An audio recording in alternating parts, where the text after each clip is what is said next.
السلام عليكم ورحمة الله وبركاته. السلام عليكم. يا رب تكونوا بألف خير يا رب حبايبنا الغاليين. عساكم يا رب بألف خير. عيد مبارك وعيد كريم. كله خير علينا وعليكم يا رب. خلونا نتأكد الأول، يا ريت لو بتسمعني أو بتشوفني، يا ريت بسم الله. بسم الله. يا ريت تأكد لي إذا كان اللايف عندك الدنيا تمام ولا لأ. خلينا نشوف من عندي كمان في التليفون اهو. بسم الله. اللهم صل على سيدنا محمد. مش كده حبايبنا الغاليين، مساكم يا رب بقلبي. شوفني يا ريت بسم الله. بسم الله. ماشي. بسم الله والصلاة والسلام على رسول الله صلى الله عليه وسلم. ربنا يفتح بيننا وبين قومنا بالحق وأنت خير الفاتحين. Hello everyone, hoping my record and video or my live video finds you on the best of your moods. اللهم آمين. اللهم آمين. قل آمين. Today inshallah we are going to talk about how to teach in American diploma. ازاي تدرس انت teacher وازاي تدرس في الامريكان دبلومه من الصفر حتى يعني اللي انت عايز تعرفه ان شاء الله. I will try my level best ان انا يعني to tackle these ideas يعني professionally, along with trying my best effort to talk about realistic points, along with authenticity, being authentic. فأسأل الله العظيم رب العرش العظيم just to accept it. اللهم آمين يا رب. اللهم آمين. So everyone، يا ريت لو حد بيسمعني كويس يا ريت تعمل لايك كده، او ان انت تبعت لي تقول لي ان الصوت واضح، قول لي ان الدنيا تمام، قول لي ان الدنيا تمام. خلينا كده. بسم الله. بسم الله الرحمن الرحيم. طيب. Today inshallah we are going to talk about a very important and sensitive live video for about like 20 to 25 minutes. هناخد من 20 ل 25 دقيقة إن شاء الله. بنتكلم عن teaching in American diploma for EST and digital SAT as a novice teacher. ما اقدرش اقول هنا النوفيس تيتشر اللي هو الفريش جراجويت، وان كان ينفع، ولكن انا اقصد الشخص اللي جديد عليه انه يدرس الدبلومه الامريكيه. الشخص اللي جديد عليه انه يدرس في الدبلومه الامريكيه. باذن الرحمن النهارده بنتكلم عن تيتشن ان امريكان دبلومه للتيتشرز، للمدرسين. تعالوا نمشي مع بعض واحده واحده. بسم الله. Number one, my introduction of today, we are going to go through an overview and teaching methods to excel in American diploma education. الاوفرفيو دي هتتكلم فيها ان شاء الله بكل وضوح عن الاتي. رقم واحد، how to understand the American diploma system. يعني انت ازاي معلش يعني هتدرس حاجه انت مش فاهمها؟ ازاي هتدرس حاجه حضرتك او حضرتك مش فاهمينها؟ فانت لازم تعرف السيستم نفسه شغال ازاي.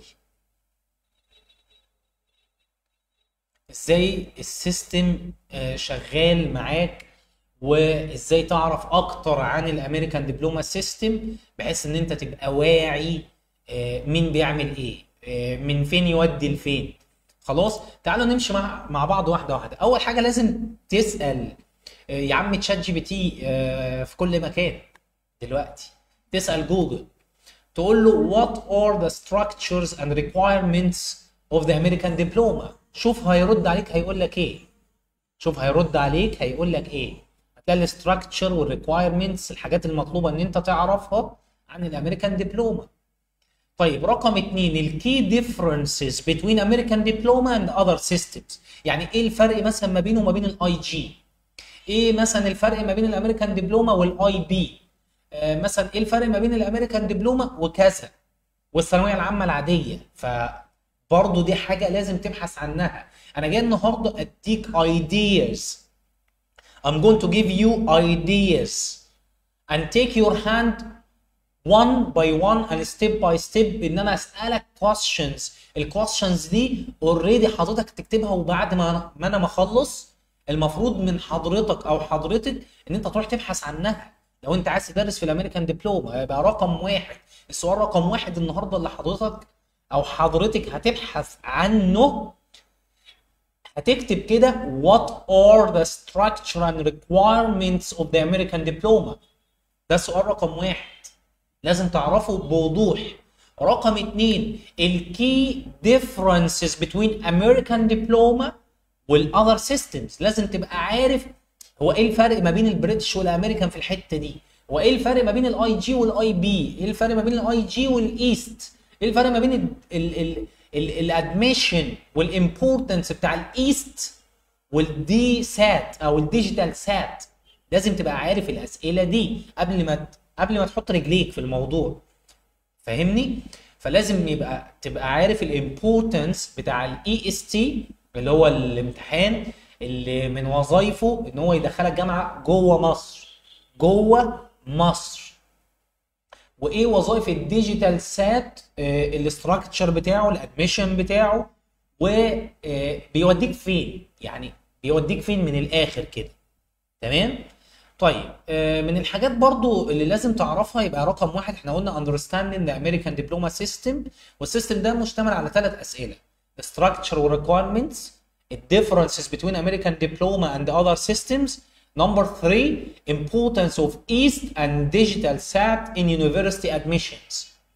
يبقى عشان تفهم الامريكان دبلومه السيستم بتاعها لازم تجاوب على ال3 اسئله دول. طيب تعالوا نمشي مع بعض الخطوه رقم 2. حبيبي ربنا يبارك فيك، يا ريت تبعت لي سؤالك يعني على الخاص او مش على الخاص، ابعت لي سؤالك عادي مش مشكله. خليني اشوف اهو على التليفون عشان عمال يجي لي نوتيفيكيشنز. ماشي بسم الله. قبل ما تحط رجليك في الموضوع، فاهمني؟ فلازم تبقى عارف الامبورتنس بتاع الاي اس تي اللي هو الامتحان اللي من وظايفه ان هو يدخلك جامعه مش زي الفل. طيب كنا قلنا قبل كده ان عشان ادرس حاجه لازم على الاقل يبقى عندي الحد الادنى من المعرفه. فانت لازم تجاوب على الاسئله اللي جايه دي. انا حتى مسمي السلايد دي important questions to answer about the East and digital SAT. انت دلوقتي هتدرس في الامريكان دبلومه، صحيح؟ صحيح.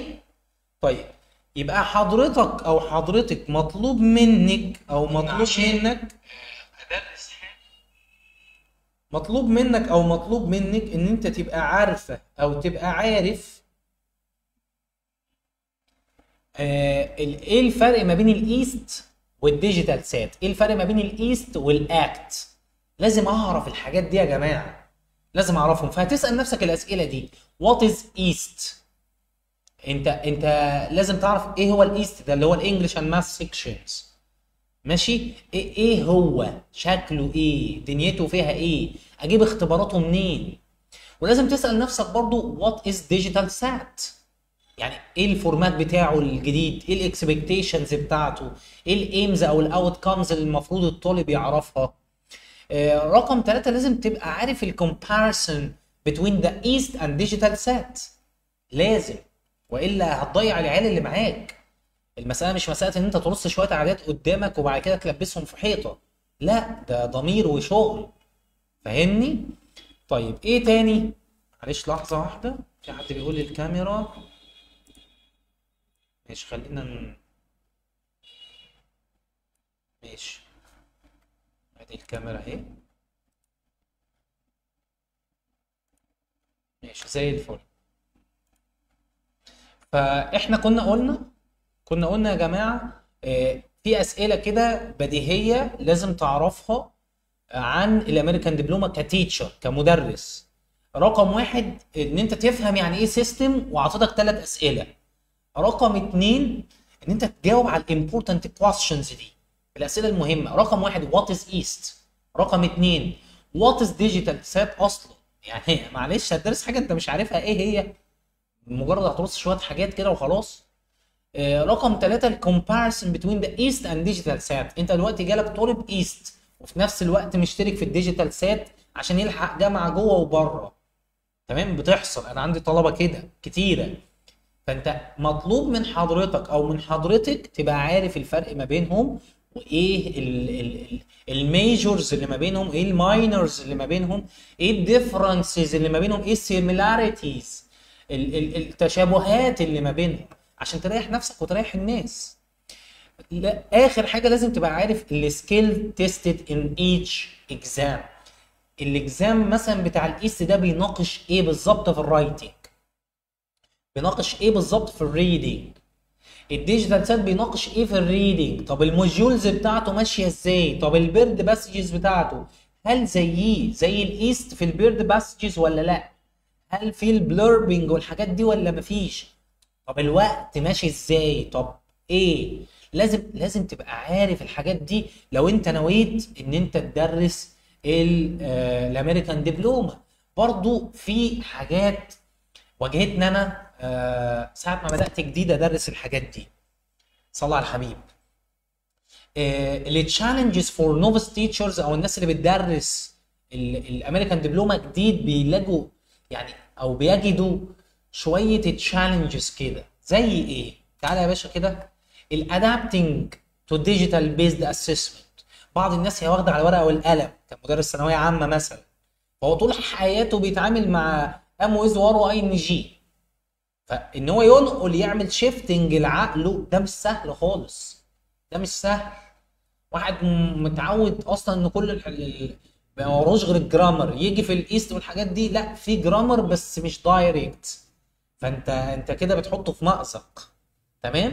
طيب رقم اتنين من التحديات اللي بتواجه الناس لما بييجوا يدرسوا الدبلومه الامريكيه، الاندرستاندينج ديفرنت ستودنت ليرنينج ستايلز. في طالب جاي لك ضعيف ميت، وفي طالب تاني جاي لك متوسط، وفي طالب جاي يلعب، وفي طالب ذكي جدا بس انت مش عارف يعني تسيطر عليه، في طالب ذكي قوي وعارف تسيطر عليه بس انت نفسك ضعيف فبتقلل من مستواه، فتخلي بالك من الحته دي.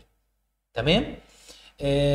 اخر حاجه managing time effectively during lessons. ان انت تشرح درس كل اللي فيه وكل الافكار وكل حاجه وتمانج التايم، ده برضو مش سهل، محتاج منك ان انت تفكر حبتين ثلاثه. تمام. فتخلي بالك من الحاجات دي. برضو كنا بنتكلم او انا حاطط سلايد بتتكلم عن الافكتيف تيتشنج استراتيجيز فور ايست اللي هو الانجليش سيكشن.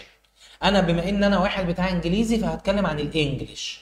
تمام كده. يعني مثلا لازم تفوكس على الريدنج كومبريهنشن استراتيجيز، تعرفوا يعني ايه انفرنس، يعني ايه ريدنج فور سكيمينج، ريدنج فور سكانينج، يعني ايه التون، يعني ايه الماتشنج، يعني تعرفوا مين بيعمل ايه، تعرفوا مين بيعمل ايه، تعرفوا على خصائص السمرايزنج، تعرفوا الطالب حاجات كتيره قوي في الريدنج. تمام. تعرفوا البريدكشن، برضو تعرفوا to enhance vocabulary using context clues. ما تدرسلوش تقول له بقول لك ايه يلعب يعني بلاي، لا ما فيش الكلام ده، انت تعلمها له في context، لان بيجي له سؤال اسمه الفوكاب او اللاين ريفرنسز والايفيدنس. فحضرتك او حضرتك لو جاي تدرس للطالب وتقول له الكلمه دي معناها كذا، هو هيلاقيها فعلا بس مش هيلاقي معناها اللي انت قلت عليه. خلي بالك من الحته دي. طيب نمبر 3 في الحاجات اللي هي فعلا استراتيجيه هتجيب معاك من الاخر، ان تيتشنج جرامر رولز سيستماتيك، يعني systematically. يعني ايه systematically؟ يعني بمعنى، يعني انت بتدرس له مثلا التنسز، معنى التنس ايه، امتى يستخدمه، خلاص خلصت. بتدرس له حاجه اسمها الايديومز. طبعا الايديومز للناس اللي متابعه في الدبلومه الامريكيه، الايديومز دي معناها اللي هي الفريزال فيربس، الكلمات اللي ايه، اللي بتاخد حرف جر معين، ده في الامريكان. تمام. ما بتكلمش عموما. فانت تخلي بالك من الحته دي، تدرس له بمعناها ان هي تشانك كده على بعضيه. برضو improving essay writing and argument structuring. يعني ايه الكلام ده؟ يعني انا دلوقتي عندي الاسي رايتنج ده اوبشنال مثلا، بس طالب محتاجه ان هو يعزز بيه درجاته وهو داخل كليه معينه، فانا مطلوب مني ان انا اعرفه الاستراكشر، اعرفه ازاي يكتب بشكل محترم، الدنيا حلوه، اعرفه ازاي يعمل درافتنج، ازاي يعمل ريدرافتنج، ازاي يعمل اديتنج، ازاي يعمل بابليشنج. تمام؟ فتخلي بالك جدا من الحاجات دي. تمام؟ طيب من الحاجات برضو اللي لازم حضراتكم تعرفوها، بسم الله، من الحاجات برضو اللي لازم حضراتكم تعرفوها هو ان الكلاس روم مانجمنت تكنيكس. يعني ايه؟ معظم الطلبه بتكون جايه في سن مراهقه، هو ما يعرفش اي حاجه عن الامريكان دبلومه ولا يعرف اي حاجه عن اي حاجه، هو جاي من مدرسه حكومي وانت معتقد في دماغك ان هو ممكن يفهم الريدنج ده، او حاطه في دماغك ان هو يفهم الرايتنج ده، فتلاقيه ماشي بطريقه الحفظ، طريقه التلقين، لان هو متعود على كده من صغره. فتخيل انت بتدرس واحد ما عندوش دافعيه، وبتدرس واحد هو مش اهتمامه اصلا، بس هو داخل امريكان دبلومه عشان ربنا موسع عليه وعايز يخش كليه طب او هندسه. تخيل انت بتضرب او بتدي حقن لواحد ميت. فبتعمل ايه في الكلاس روم مانجمنت بقى؟ تخلي بالك ان انت تخلي الامر مور جيميفاينج ذان ليرنينج، تخليه كومبيتيتيف شويه، تخلي البيئه دي تخليها از كومبيتيشن، منافسه. انت عملت ايه وانت امتحنت؟ طب صاحبك جاب احسن منك، طب يلا ناخد السؤال ده تحدي، طب يلا ناخد القطعه دي تحدي في البيت، طب يلا نعمل كذا. فالجيميفيكيشن دي حاجه جميله قوي، والكومبيتيتيف سبيريت او الكومبيتيتيف اتموسفير ده حاجه جميله جدا جدا، خلي بالك منها ما تهملهاش. برضو الجروب ديسكشن والبير تيتشنج ميثودز دي حاجه جميله قوي، خلي بالك منها. اليوتيلايزنج ديجيتال تولز اند ابس، ان انت تدخل ابلكيشنز، تدخل لايف، تدخل كذا، ده مهم جدا. الكاريجنج اندبندنت ستادي، ان انت تشجعه انه يذاكر لوحده، دي حاجه مهمه جدا جدا جدا. طيب احنا دلوقتي كنا اتكلمنا عن كذا حاجه، خلينا نرجع كده واحده بواحده. فهمتك يعني ايه اصلا الامريكان سيستم، اعطيتك شويه اسئله تبحث عنهم عن ايه الفرق ما بين الايست والديجيتال سات. برضو من الحاجات اللي تشالنجز، التحديات والحلول بتاع التحديات اللي بتواجه المدرس او المعلم او المدرب. اعطيتك شويه يعني افكتيف تيتشنج استراتيجيز، ان انت تفوكس على الريدنج اكتر، تفوكس على الفوكاب، تفوكس على الجرامر بس بطريقه المعنى، تفوكس على ان انت لو بتعلمه رايتنج تعلمه ان هو يعتمد على نفسه في الكتابه. برضو ظبطنا حاجات تخص الكلاس روم مانجمنت. تمام؟ فالحاجات دي كلها بتخدم على بعضيها. تعالى لي بقى في الاسيسنج ستودنت بروجريس. انت عايز دلوقتي بعد ما خلصت شرح، بعد ما ظبطت الدنيا، الطلبه فهمتوا يا اولاد؟ فهمنا يا مستر. انت مش لازم تعمل اسسمنت؟ لازم تمتحن الطلبه. فتعالى معايا كده.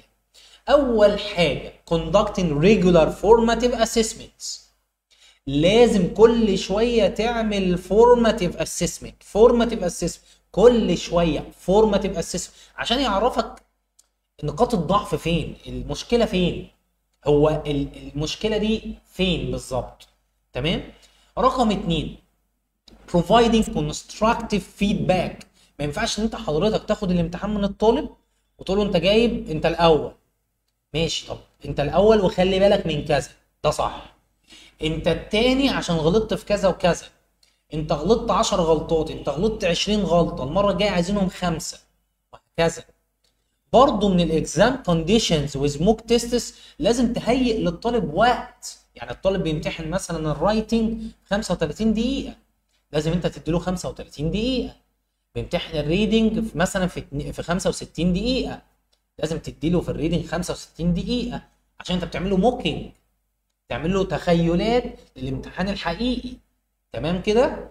طيب اخر حاجه encouraging self reflection، ان انت تدي الطالب يقيم نفسه بنفسه ويقول انا مقصر في الدرس ده يا مستر، انا مقصر في الدرس ده. الحاجات دي كلها يا جماعه بتفيدك كمدرس ان انت تجراب the attention، زي ما بقول لك كده to draw the attention into your methods وانتو يو از ا بيرسون.